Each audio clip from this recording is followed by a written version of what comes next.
अभिवादन स्वीकार करें रामचंद्र मौर्य का। हमारे चैनल में आपका स्वागत है। कभी बाबा साहब भीमराव अम्बेडकर ने कहा था, शिक्षित बनो, संगठित हो, संघर्ष करो।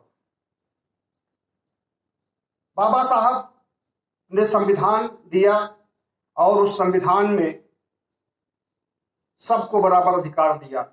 जो अधिकार एक दलित को, वही अधिकार एक ब्राह्मण को, और वही अधिकार एक अल्पसंख्यक को, वही अधिकार गरीब को, वही अधिकार अमीर को। वो चाहे वोट देने का अधिकार हो, शिक्षा प्राप्त करने का अधिकार हो, स्वतंत्रता का अधिकार हो, हर एक तरह के अधिकार दे करके बाबा साहब गए। लेकिन अभी तक उन अधिकारों का उपयोग न तो दलित समाज कर सका है और न ओबीसी समाज। लेकिन अब आशा की एक उम्मीद, आशा की एक किरण जग रही है पंजाब से। पंजाब में पिछले कुछ महीनों से घमासान मचा हुआ था और उस घमासान का पटाक्षेप आज हो गया, जब अमरिंदर के जाने के बाद एक दलित मुख्यमंत्री के लिए घोषणा सोनिया दरबार से हुआ। यह एक संयोग है या प्रयोग है, कुछ नहीं कहा जा सकता है, लेकिन इससे एक उम्मीद जगती है कि जो दलित हाशिए पर थे, उन्हें चुनावी राजनीति मुख्य धारा में ला रही है, जो एक अच्छे संकेत है। पंजाब से जो शुरुआत हुई है, इसकी आंच बहुत दूर तक जाएगी, पूरे देश तक जाएगी। और अभी तुरंत उत्तराखंड, उत्तर प्रदेश, गोवा, जहां जहां चुनाव होने हैं, वहां तक आंच तो तुरंत ही जाएगी। दरअसल कांग्रेस या जितनी भी पार्टियां हैं, बड़ी पार्टियां, चाहे वो कांग्रेस हो, चाहे भाजपा हो, या जो भी हो, सब जो है एक सवर्णवाद के छाये में, छत्र छाया में बनी हुई हैं और उनके इर्द गिर्द सवर्णों के अलावा, ऊंची जातियों के अलावा और कोई नहीं होता है। और वो उनको वही सलाह देते हैं जो सवर्णों के हित में होता है। लेकिन अब समय बदल गया है और वोट की राजनीति, चुनाव जीतने की राजनीति में अगर दलित को सामने लाया जा रहा है, उन्हें अधिकार दिया जा रहा है, उन्हें मुख्यमंत्री का पद दिया जा रहा है, उन्हें टिकट दी जा रही है, तो ये खुशी की बात है। अब देखना है कि इस अधिकार का दलित समुदाय के लोग, ओबीसी समुदाय के लोग कितना फायदा उठा सकते हैं और कितनी अपनी योग्यता दिखा करके ऊंचाइयों पर जा सकते हैं। पंजाब में जो हुआ उस पर तो बहुत लोगों ने बहुत कुछ कहा है, लेकिन आज हमें दलित समाज की समीक्षा करनी है कि यह दलित और ओबीसी समाज दोनों की समीक्षा करनी है, क्योंकि ये लोग, इनके अंदर मना शक्ति नहीं होती, इच्छा शक्ति नहीं होती राजनीति में या शासन प्रशासन में जाकर के अपना हिस्सा छीनने की, क्योंकि शिक्षा का अभाव है, विल पावर का अभाव है, और दूसरी तरफ इन्हें वंचित भी किया गया है, उनके अधिकारों से वंचित किया गया है ऊंची जातियों द्वारा। लेकिन अब सोनिया गांधी की पहल से अगर चरणजीत सिंह चन्नी का नाम सामने आया है और इनका नाम फाइनल कर दिया गया है, तो कल सुबह 11 बजे शपथ लेने के लिए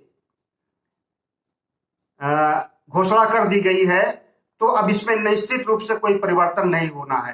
हालांकि इसके पहले अंबिका सोनी से पूछा गया, उन्होंने मना कर दिया।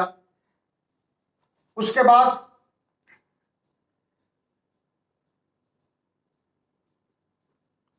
और भी लोगों को, सुनील जाखड़ से का नाम चला, राजेंद्र बाजवा का नाम चला, सुरेंद्र रंधावा का नाम चला। और सुरेंद्र रंधावा का तो समझ लीजिए फाइनल हो चुका था। टीवी चैनलों में, हर जगह, सोशल मीडिया में, यूट्यूब पर, हर जगह उनका नाम छा गया था कि वो भावी मुख्यमंत्री होंगे पंजाब के।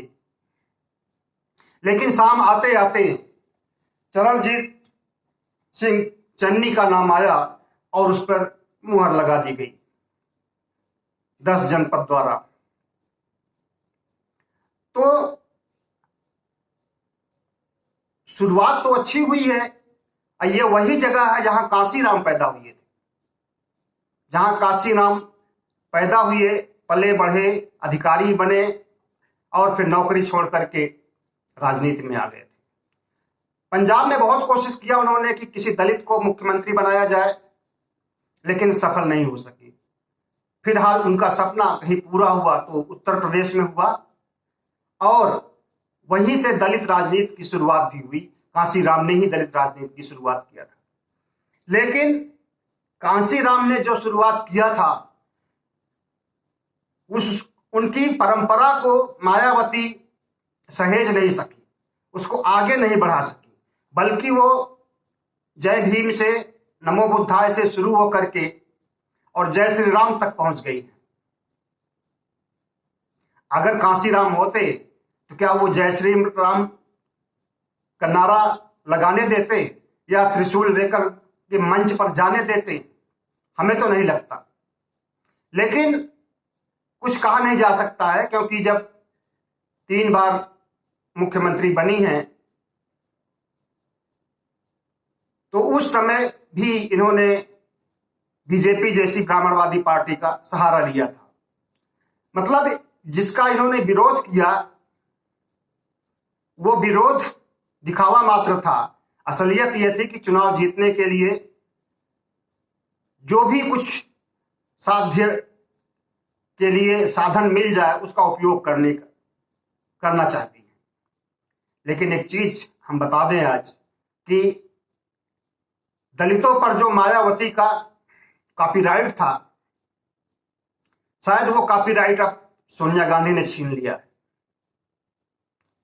सोनिया गांधी ने अगर सवर्णों की, ऊंची जातियों की सलाह न मान करके अपनी मर्जी से या नवजोत सिंह सिद्धू की मर्जी से अगर चरणजीत सिंह चन्नी को मुख्यमंत्री बनाने के लिए ऐलान किया है तो ये स्वागत ही हो गया है। चरणजीत सिंह चन्नी नवजोत सिंह सिद्धू के ग्रुप के हैं और हर पार्टियों में ग्रुप होता है। कांग्रेस पार्टी में, पंजाब कांग्रेस में भी ग्रुप था और उस ग्रुप में नवजोत सिंह सिद्धू और अमरिंदर कैप्टन से लंबे समय से लड़ाई चल रही थी और उस लड़ाई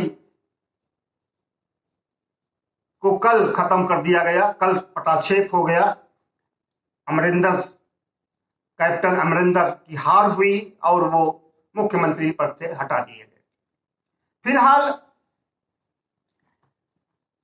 पंजाब से जो शुरुआत हुई है,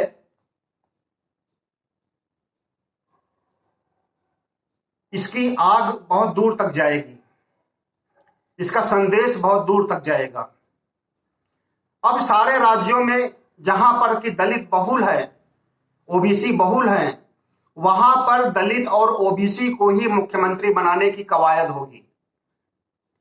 क्योंकि पंजाब ने यह सीख दिया है कि अच्छा, वहां पर सोनिया गांधी के पहले बीजेपी ने अपनी सोशल इंजीनियरिंग लगाई थी और बीजेपी ने कहा था कि हम जो है पंजाब को दलित सीएम देंगे।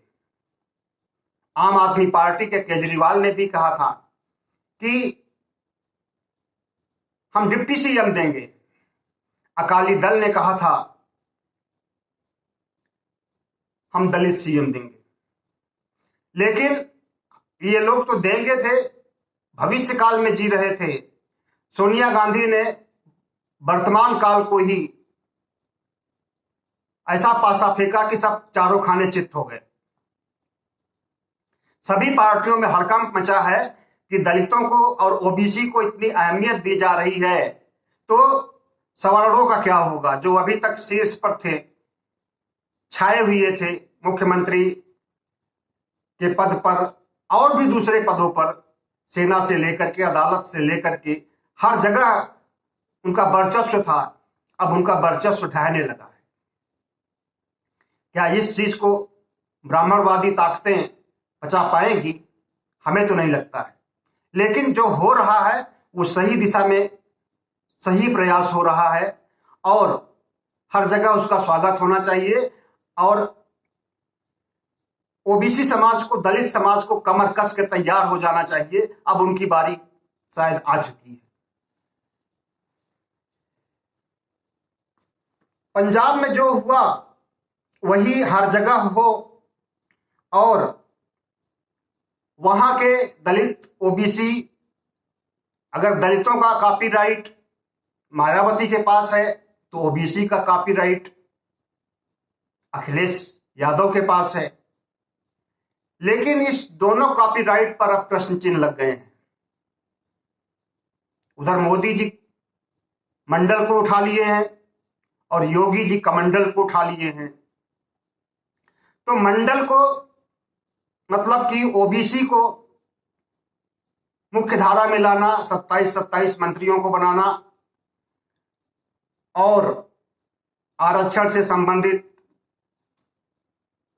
कुछ कानून पारित करना और ओबीसी जनगणना को पर विचार करना, यह साबित करता है कि अब सिर्फ दलित ही नहीं बल्कि ओबीसी के अच्छे दिन आ चुके हैं या आने वाले हैं। इस अच्छे दिन को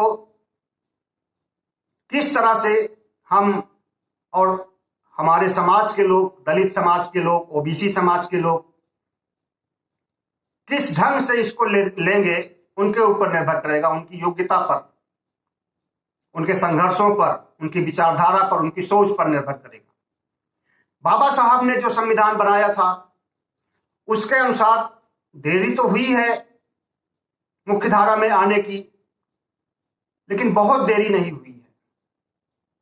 अभी भी अगर ओबीसी समाज, दलित समाज, बहुजन समाज आंखें खोलता है, अंगड़ाई लेता है और अपने को तैयार करता है राजनीति करने के लिए, हर क्षेत्रों में आगे बढ़ने के लिए, तो यह शुभ संकेत होगा।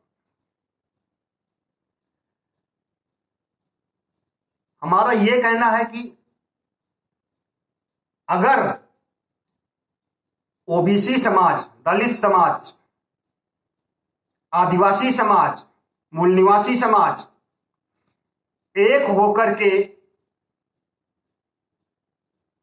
संघर्ष करे तो किसी भी राज्य में ऊंची जाति का कोई मुख्यमंत्री नहीं हो सकता और प्रधानमंत्री भी नहीं हो सकता। 55% आबादी है सिर्फ ओबीसी की। दलित को, आदिवासी को साइड में रख दीजिए। अगर सिर्फ ओबीसी समाज ही संगठित हो जाए तो प्रधानमंत्री तक का पद उसके पास हो सकता है। कितने प्रतिशत वोट मिले हैं मोदी को 2019 में? 40% के आसपास वोट मिले और ओबीसी समाज का 55% वोट है, सिर्फ ओबीसी समाज का। लेकिन इनमें एकता नहीं है, बटे हुए हैं, खंड खंड पाखंड बने हुए हैं। कुछ अंधभक्त हैं, मनुवादी हैं, कुछ प्रगतिवादी सोच के हैं, कुछ जहालत की जिंदगी जी रहे हैं, कुछ अपनी समस्याओं से ही नहीं निपट पा रहे हैं। दैनिक जिंदगी की आपाधापी, भूख पेट, बच्चों को पालना, बस इसी में उलझे हुए हैं। लेकिन जब राजनीति करवट बदल रही है, अच्छे दिन आ रहे हैं, तो सोचना होगा ओबीसी समाज को भी, दलित समाज को भी, सभी समाज को, सभी बहुजन समाज को सोचना होगा और इसके लिए कमर कस के तैयार होना होगा। अब जो है पहले जैसी स्थिति नहीं रहेगी, जैसे कि पहले हुआ करता था, साइड में कर दिया जाता था। चुनाव के समय, टिकट बांटने के समय, और अगर कुछ 2-4 जीत के जाते भी हैं तो उनको मंत्री बनाने के लिए। अब वैसी स्थिति नहीं आएगी। आपको मालूम हो कि किसान आंदोलन जो चल रहा है, इसमें लगभग 700 मौतें हुई हैं। 700 मौतों में ज्यादातर लोग वही हैं जो दलित हैं, दलित किसान हैं या दलित मजदूर हैं। लगभग 50% इनकी संख्या है जो शहीद हुई है किसान आंदोलन में। छोटे किसान हैं, मजदूर हैं।